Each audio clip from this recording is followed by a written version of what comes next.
Many have criticized President Bola Ahmed Tinubu's policies and implementation style. Now, joining us to discuss the effects of President Tinubu's economic policies on the people is Solomon Dalong, Nigeria's former Minister of Youth and Sports. He will also be talking to us about his assertion that a cabal is ruling the Tinubu government, his assessment of the Federal Capital Territory Minister, Nyesom Wike, and how Abuja is faring under the minister, and also the corruption level under the Buhari administration compared to this current government. Good morning, Comrade Dalong, and thank you for joining us on the morning show. Dr. Ruben, good morning, and good morning to other members of the team. Well, Comrade, you have been quoted as saying that the Tinubu government is being run by a cabal. Do you know who the members of that cabal are? Can you identify them? And then, we're also told that you have complained about the fight against corruption by the Tinubu administration. Well, how does that compare to what happened under the government that you served, the Buhari administration? And the general question about how President Tinubu's policies have impacted on the lives of Nigerians. If you could just take the issues one by one by way of introduction. Well, I talked about the cabal infrastructure in the Nigerian presidency and had also confirmed that, President Bola Ahmed Tinubu's government is not insulated from the influence of the cabal. I made references to incidences which are apparent impact of the cabal in our presidency. And I emphasized that the government of President Muhammadu Buhari, which I serve, there was a cabal, but the cabal in the government of President Muhammadu Buhari, the infrastructure being the same, but those who occupied it were not too informed people. They were not quite experienced. But the occupants of the cabal infrastructure around the president, Bola Ahmed Tinubu, like I said in other interviews, are quite experienced people in government. They've also been in politics. They are educated, so they are more sophisticated than what we were dealing with. And I said, well, how could you explain what happened during the nomination of the ministers, where a letter was sent by the president to the National Assembly nominating Nigerians who were going to be members of his cabinet, and suddenly some of the nominees, while on their way to the National Assembly, were told they have been changed. Some even didn't know until when they got to the National Assembly. And shortly after that, we had altercations in Kano, where the national chairman of the party was questioning who nominated the nominee. Of course, the question has not been answered. Who nominated the nominee? So these are some of the things that are happening. And if you look at how the president's responses to some of the very critical issues that borders on the state of the nation, the hardship, the suffering, the rising cost of living and inflation, and the president's reaction is completely a disconnect from the reality we are dealing with. So, of course, I still maintain that the infrastructure of the cabal is still effective and is also influencing most of the things that we see happening in government. All right. No, before you go, Comrade. Now, I need some clarification. You say on one hand that the cabal that you see around President Tinubu is educated, is sophisticated, the cabal knows how to use power. I would have loved you to name names to say these are the people involved in this cabal. And then at the same time, you say they are dangerous. How can somebody being educated, being powerful, be dangerous? Are you saying you prefer the Buhari cabal, the people you described as morons and imbeciles, more or less, that they had a cabinet of stupid people who did not know what to do with power? So there's some confusion here. You say people are educated, you say they are dangerous. You say people are morons, you say they were a better cabal. We're dealing with, some kind of relativity here. If you could just clarify that. So you prefer the Buhari cabal of morons and imbeciles to the sophisticated and educated people. Is that what you are saying? Well, the choice of your words are your words, but I maintain those ones that are mine, especially when I said they're dangerous. They're dangerous because they pursue their selfish interests against the interests of their principal. And that, of course, is at cross purpose with the intention of whosoever appointed them. So that is dangerous. Because if they are doing things different from what would have ordinarily impacted positively on average Nigerians, of course, that is dangerous. So I think the use of the word dangerous there should be placed within the context of how I have used it.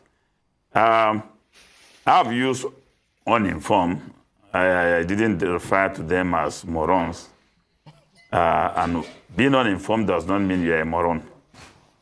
So I will not prefer any cabal to any, because the activities of a cabal is quite unhealthy to good governance.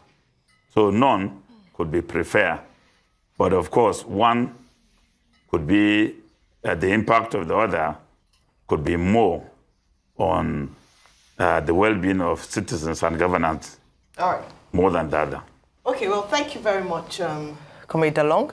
I hear you, and in fact, your statement says that President Buhari was like a stranger in his own government, and that's why this conversation around cabals is critical, because you're saying that the economic prosperity of the nation rests a lot on the decisions made by this government, or perhaps a government behind the government. And that's why we're asking that who are these people. But even further than that, I'd like to ask, what are some of the decisions by this administration that you believe are not from the president, but a machination of his cabal? Because if you make such strong accusations, you should be able to back it up. This is the soul of the nation we're talking about. We're looking at how to move forward. So what are some of these decisions you consider as being from the cabal to serve their interests? And how can we get out of this? Because we want to move this nation forward. Yeah, from the context of the statement I made in the interview I had earlier, I made a very good reference to what transpired, especially during the August 1st to 10th protests, where we had the National Security Advisor addressing the National Council of State shortly after that, and raising a very serious fear on the nation by accusing the organizers of the protests as terrorists being sponsored by a foreign nation. And he alluded to the fact that they had the terrorists in custody just for us to see in court underage children who were malnourished staff and collapsing in court. So I made a reference to a very serious act of a cabal misleading the country, misleading elder statesmen, and even misleading the leader about what actually had happened. And it was just a protest of citizens who had right under the Constitution, protected under the law, to express their grievances about what was happening in the country. And just for some obvious interests and reasons, it was heavily misrepresented. And the country was embarrassed. Because when ultimately we saw the terrorists presented in court, they were just mere underage children. Okay. Thank you for that. Now, when we speak of cabals and their different forms in different places and so forth, it always takes away from the power of the person who they are said to be surrounding. So if you speak of President Buhari and his cabal, then it almost makes it seem that you've already said about President Buhari that he didn't know what was going on. So my question to you is, you're saying that President Tinubu also has a cabal, although his own cabal looks different. Are you saying that President Bola Tinubu is not in control? Is President Tinubu in control? President Tinubu is the commander-in-chief of the Federal Republic of Nigeria. But the infrastructure of the cabal, let me restate myself clearly, is the distortion of the course of things from its natural or original form. So does that mean he's not in control? It does not necessarily mean the president is not in control, but the president's directive could be distorted along the line when it comes to implementation. And that could take a long time for the president to discover, just like the issue of the ministerial nominee I made reference to. It was discovered lately, which embarrassed the government. Okay, comrade, I mean, once upon a time you were a lecturer, you were a teacher. I hope I'm right in that regard. And you know that a cabal is not an abstraction. It's a group of persons who, in a particular situation, are trying to influence things for their own purpose. Intriguers, you can extend the adjectival connotations. Now, you were in the Buhari government. Who were those members of the cabal that you now, in retrospect, say, you know, they were uninformed people? I'm using your phrase now.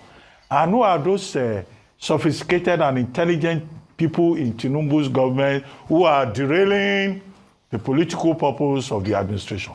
Let's put faces to this cabal. Otherwise, we are talking in abstraction. Let us, so that we can go down and we can even take a decision here, whether I agree with you, whether some people you say are sophisticated and intelligent, whether I think that they are not as intelligent as you think, or whether the people you say are well uninformed, may well cut them some slack. Please give us some names. Well, as to asking me to name some names, I have clearly given you my opinion about what I know as a cabal. And it is up to you to dig deeper as an investigative journalist to try to find out what actually are. But for you to ask me to name some names, I think I have the right and to reserve the names of those I, in my opinion, think are a cabal. But you alleges must prove.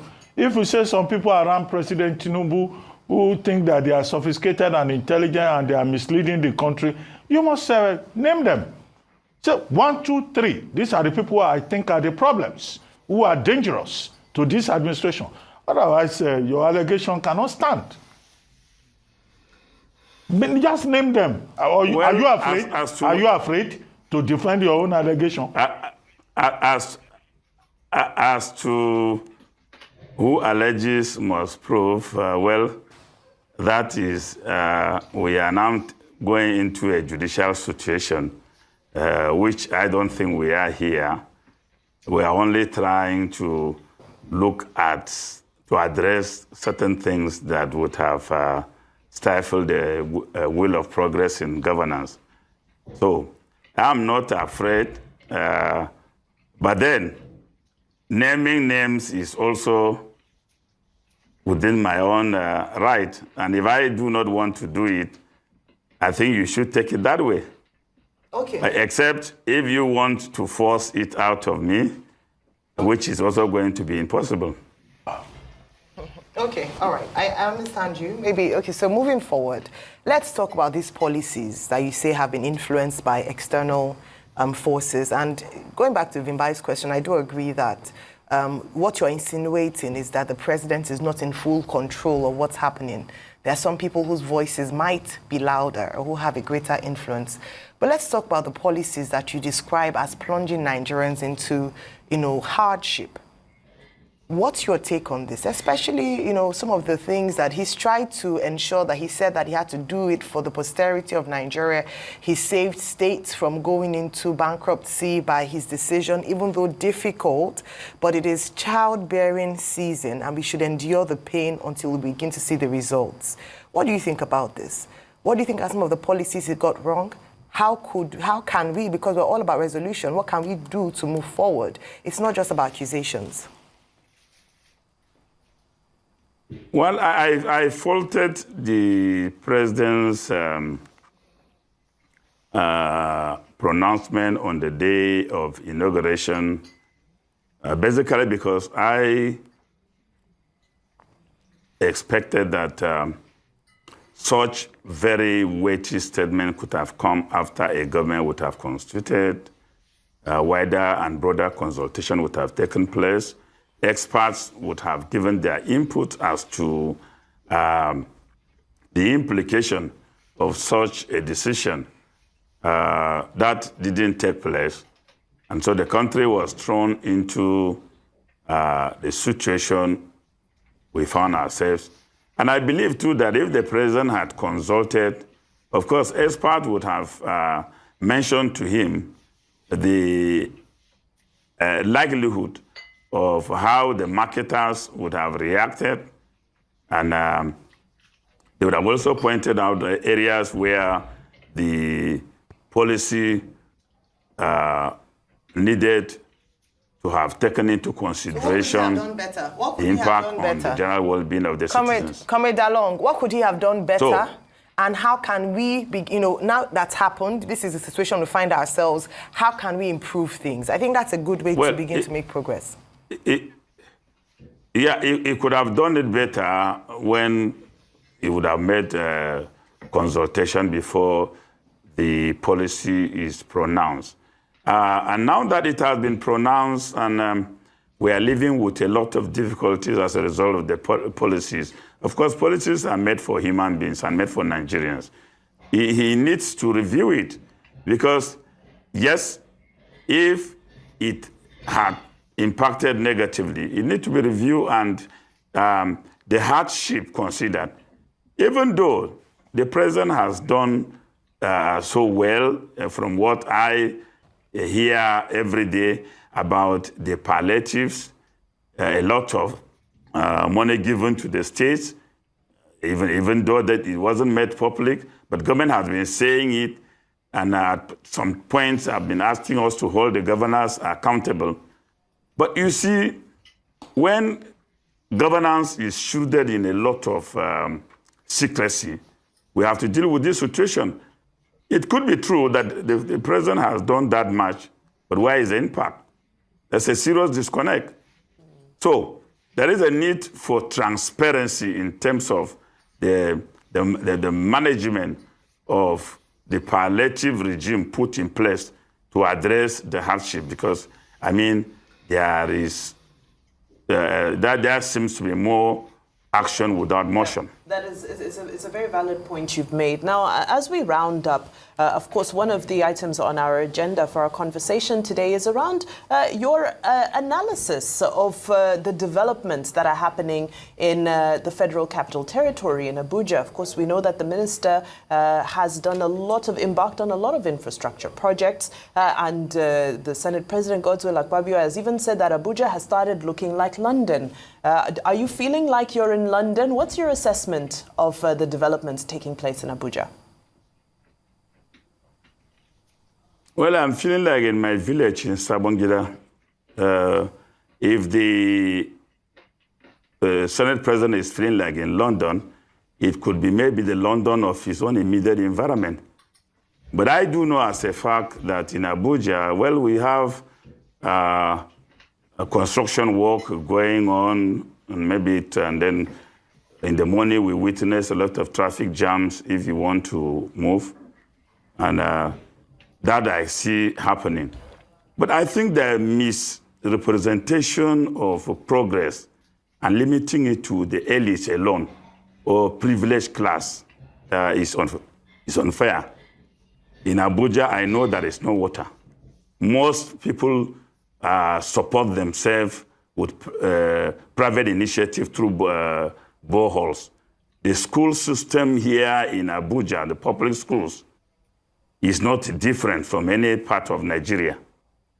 The healthcare delivery system here is, of course, like a transit camp. You just go in and graduate into the mob. So these are the